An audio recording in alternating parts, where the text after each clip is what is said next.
All right, as you can see, I am in Adobe Illustrator and I have created a new artboard. Normally I use 18 by 18, sometimes 1280 by 760, etc. It just depends on whatever size you want to use. But in this case, I'm using 18 by 18, if I'm correct. I think that's what this is set on. If I wanted to readjust my artboard, I can definitely go over here and I can set it up here. So you click the artboard tool on the left side, or you can do Shift O. And you can go up here and I have the width 18 inches and the height 18 inches. So here we go. All right, so I'm going to work with those that do not have a graphics tablet. If you're just using your mouse, or maybe you're using your keyboard and you're just clicking, trying to draw the pictures or draw whatever you're trying to draw, then this will work for you. If you're going for that portrait feel and you want those sharp lines, there's a few ways that you can go about doing it. All right, now I've created some lines over here already, but if I was doing this fresh, I would go ahead and delete everything that I can. So I can press Control, click on each one, and try to delete them. The only ones that you can't delete is the basic line and I guess this is the basic, like these two brushes you cannot delete for some reason. I don't know why you can't, but maybe you can on yours. I don't know, but I can't do it on mine. So anyway, I'm not going to worry about that right now. But what I want to do first is you can take the pen tool, okay, which is right here, press P, or you can click on it, and you want to make sure that your stroke is set to black, all right? And you're just going to draw a straight line. All right, press Control and then click with the left mouse button, which will allow you to set the anchor point or dismiss the anchor point. I guess that's if you want to call it that way. Some of the terminology I'm still getting used to, so forgive me if I'm saying the wrong terminology. But this allows you to make an endpoint. I guess I'll put it like that. So now, if I want to keep this line that thick, that's fine. But if I want to increase the stroke size, I can go up here and change it to, I'm going to change it to 3. Now, if you're going for the sharp edges, you want to go up to here where it says uniform, which is the variable width profile, and then you want to choose the first one. All right, it's going to allow you to have sharp edges on both sides and thicker in the middle, which is kind of what you want to go for when you're doing a lot of portraits. You don't have to do it this way, but it's a good brush to have. So after you do that, press the plus sign over here for new brush. Now your layout may look totally different depending on what you have it set up as. I don't know, but just make sure you find the brushes. Make sure you click the plus sign. You can also, no, okay, I thought you could right click on it. There's a way to do it up top too as well, but I don't remember where it is. But anyway, don't worry about that. All right, so this is the way that I do it. I just go to the plus sign, new brush. Now you can also click it and drag it over, and you'll see a rectangle box right there. And then once that happens, then you can go ahead and create. And you want to do an art brush for this. All right. Everything, I'm going to keep everything fixed. I'm going to keep the stretch to fit stroke length. I'm going to keep all of this the way it is. Method-wise, this is a part that's kind of confusing sometimes. All right, so if you're planning on changing your line work to a different color, from what I read, it's supposed to be set to tints. All right, not quite sure exactly why you would use the other ones, maybe hue shift or so, but I keep it on tints, and sometimes this works well and sometimes it doesn't work well. If you want to change the direction of it, you can do that as well, but for right now, we're going to keep it the way it is, going to the right, and then press OK. All right, now I'm going to move this to the side. So now if I'm going with my brush, sorry, I'm dropping stuff, and I'm using my mouse now. Actually, let's pull up. Got a little doohickey over here that I can pull up that'll allow you to see exactly what I'm doing. So now you should be able to see that. right? My little keyboard. And if I'm doing mouse click, I'm just holding down. Then I can drag it just like that. All right. So if I wanted to go around in a circle, of course, it's not a perfect circle. All right. You can notice that it gets tapered towards the end and it's thicker in the middle. All right. When I first got into Adobe Illustrator, I had to draw all of this stuff using the mouse. So I know how tedious it can be. But if you are looking for a graphic tablet, there's many out there. I have the Veikk A50, and I'll put the link for the description below. You definitely can purchase it. I think it's like $50 or $59 now. I won't say that it's the best tablet, but it is a really good tablet. It's cheap, and it does have the pressure sensitivity like you want. It comes with a stylus pen that you don't have to charge. That's not battery operated, but it does work well as soon as you have it near the pad. It has really good response. Only difference is that you can't see, so there's no screen on this one. I'm gonna get one later on that I can write on the screen, but since this channel is slowly growing, I spend most of my time on my music channel, Just the Norm. So if you haven't checked that channel out, if you like music and you like tutorials dealing with music, definitely check that out. All right, back to the tutorial. Back to the tutorial. Whew, I'm having trouble speaking today. It's all right, you all. I hope you feel good wherever you may be. It's all good. This is how giddy I am. All right, so that is one method that you can do, is create those sharp edges with the tapered end. All right, I can also take this same one and move it, and now I can change it to square end and then taper it off on one side. This is great if you want to do like hair follicles, anywhere where you know that, for instance, let's see, I'm going to add this first, art brush, then tints. Okay. All right, so say for instance, I'll move this over again, drag it to the side. Say I wanted to draw like some hair or something like that, I don't know. So Shift X on your keyboard will allow you to switch to the fill, and then press N on the keyboard will allow you to switch to the pencil tool. And let's say that I'm doing like some hair or something like that. Okay. It's not gonna be perfect because I'm not trying to make it perfect. All right, and then let's say this is the line. All right, so let's say that's the haircut. Bro got a little box or so. When I use this wide on one end, tapered on the other end, I can zoom in some. Switch back to B. Make sure I'm on that. Then I can start, you know, drawing those follicles to make it look more realistic.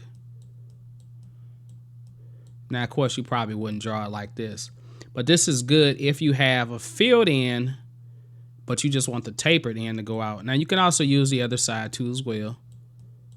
All right. Notice that this one is a lot thicker, so I can always reduce it. Keep in mind that when you make your brush sizes, whatever you set the base at for as the thickness, that's gonna determine how thin you can go later on. So if you want something that's real thick like that, that's fine. But when you're using the mouse, you don't have the pressure sensitivity. So, and right now I just have it set where it's the same. It's gonna be the same thickness regardless. I can go smaller in size and do it that way. But if I wanted to go really, really tiny, that means that when I set up my brush the first time, instead of being at 3 points, I should have been at like maybe 1 point or something like that. So that would be better. All right. But then, you know, now of course that looks crazy looking, but that would be like an idea where you would want to use this. Or you can use it for eyelashes are great too as well, because then you can, you know, like get that kind of curved look, you know, like that, etc. All right. Of course, you would make it a lot thinner in size. All right. So we have that type of brush. All right. Another way you can make this is you can also do the line tool. So you can do a line segment. All right. And then once I have my line segment, I can change the uniform of it and do it that way as well. So, and then once I have that, I can make a brush out of it. Now, calligraphy brush pops up on this option. What you can do, I don't think I like the way this is going though. Let's see. That's fine. All right, I'll put it that way. So now I have this line, right? Okay, same thing. All right, and that might be what you want to do. But notice that when I draw a straight line, it's always angled that way. So if you do make a brush with the pencil tool, make sure that you move it where you really want it to be. So if I want it to be that way, then I would do it that way. So that way it'd be more of a straight line. But I wouldn't advise using I mean, you might see some tutorials that say use it. If you want to use it that way, that's fine, but I wouldn't use that to make a brush out of. Another way that you can do is you can also take the shape tool and go to the ellipse tool, and you can make it and stretch it out real far and make it as thin as you want it to be. All right. And then for this, you have to use the fill. And then once you have the fill, then you can make that a brush. All right, brush, tints. There you go. So now, got that. Uh-oh, I didn't click on it. B. Okay. So I'm using that one now. That was this one. This is the other one. It's the first one we did. Okay, notice that one's thicker, but that's because I had the stroke thicker. All right. So these are great if you want to get those with sharp, clean lines. All right. Now, if you are a person that has a graphic tablet, then you're probably wondering, well, how do I get those, lines to be really tiny? Then I want them bigger. I want them sharper. All right, this is how you do this. All right. Now, first of all, keep in mind that I have the Veikk, and I think I'm trying to see if I have it down here. Tablet. Okay, so let's look at the tablet settings. Where is it at? It's popping up, but I don't see it. There it is. Okay. So this is my Veikk. All right. So whatever tablet that you have, you definitely got to go in and tweak the settings. And this is kind of confusing to understand, but I'm going to show you best of how I perceive it, and then you can take it and judge it the way you want to judge it. So I've got my pen. Now, this pen has 2 buttons on it. I have my buttons like cut off, basically. And even though they're cut off, sometimes they still do things. But I can go in here and I can set it to do different commands. I can create my own commands. I can have it open. I can switch between the pen and erase. I had it on there at first, but it's like because I was getting used to using the pen, it's like you get in the habit and you end up pressing those buttons. And then you could be in the middle of a line and all of a sudden you can press the wrong thing. And next thing you know, you got to do that whole part again. So, if you want to use the buttons, that's great. Mapping wise, you can map it to use the whole entire tablet, or you can map just a certain section, et cetera, et cetera. And then I got function, and then my buttons that are on here, like I hardly use them. I do have some of them saved, but I mean, there's so much stuff you can do with this, and most tablets are like that. But this is the main part that you really want to focus on, is the pen pressure. So my pen pressure is how light I can touch it to get some signal, and then how hard I push it. So I'm going up to 81, 91 pressure, and then if I touch it slightly, I'm starting to see something, right? Which is good. What you want is to make sure that your pressure can be light, So that way you can get those lighter strokes, and then you want it to be thicker the harder that you press.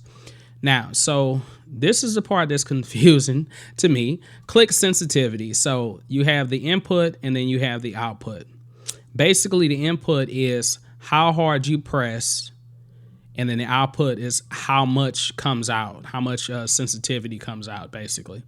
So I have mine dipped a little bit, but if I was to have it higher, what you're going to notice is I'm pressing lighter, but see where my pressure is reading at. As soon as I press it light, it's reading like 3,000, 4,000, which means that it's not going to be thin like I really want it. And if I go all the way down, if I press light, it's like reading very real thin. Like, look at that. And so then I have to press even harder to get it all the way up.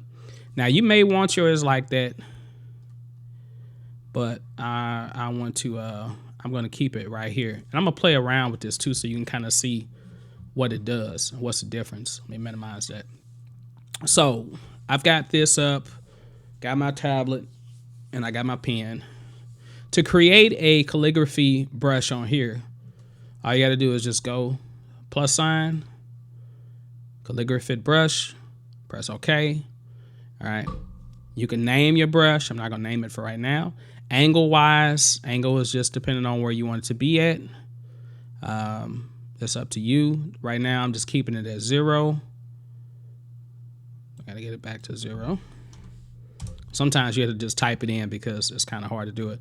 Roundness-wise, if I want to reduce the roundness and make it more of a oval shape, I can do that.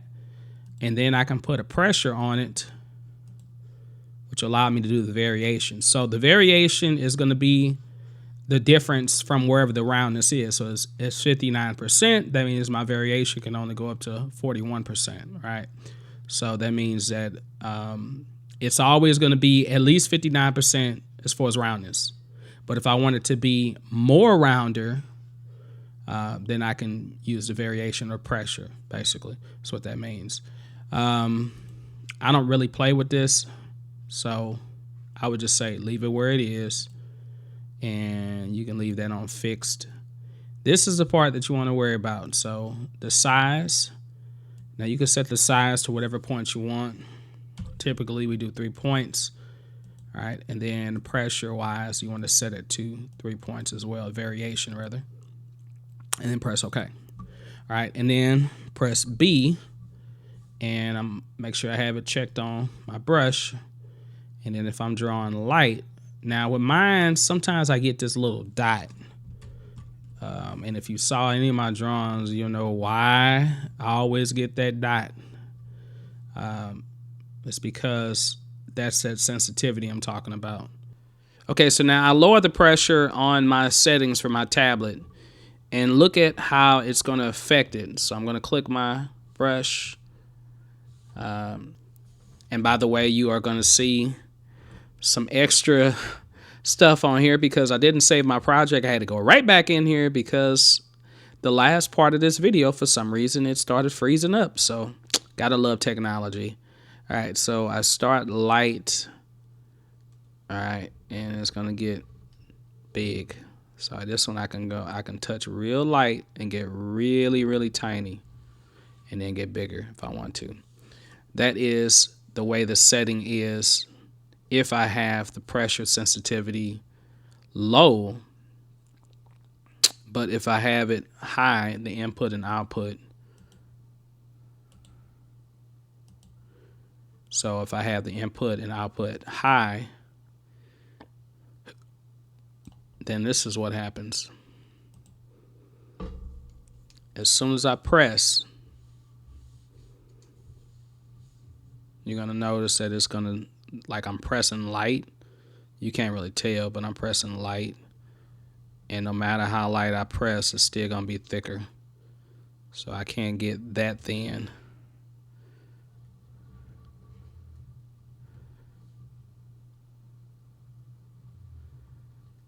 All right.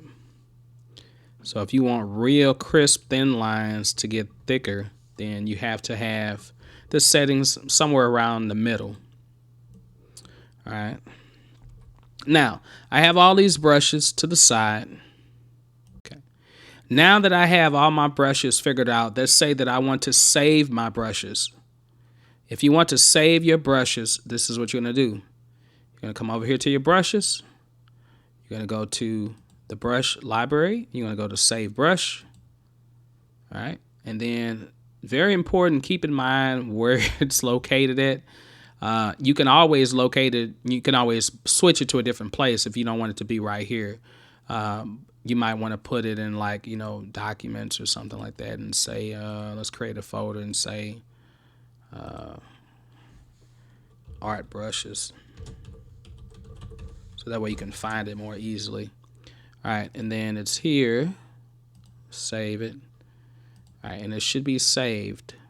I don't know what I saved it as. I don't think I named it anything. Okay, I think I named it as test. Let's see if I can find it. Documents. Let's do this name. And then art brushes is right here. Yeah, okay, it's called test 1. All right, so what I'm going to do is I'm going to close out of this. I'll save that just to be on the safe side. And then let's go create a new project. 1818. And now when I go to my brushes, I can open up brush, go to other library. Sorry, I'm moving so fast. If you have any questions about this, definitely let me know in the comments below. So I move to other brush, click on it, go to documents, go to art brushes, test 1, and then there it is. Then I can just add it over there, or I can add it in that section, and now I have my own brushes up here, and then I can just use that. So then I'm good to go. Now I can go draw with it. Okay, and go to my calligraphy. Okay, no, it's getting, you can still tell I got it on the other setting because it's hard to get real thin with it. But this is how you all create your own brushes and save it. I hope that this tutorial helped you. If you like content like this for Adobe Illustrator, portraits, digital portraits, speed art tutorials, definitely subscribe, like, share it. All right, I'm out. Peace to y'all.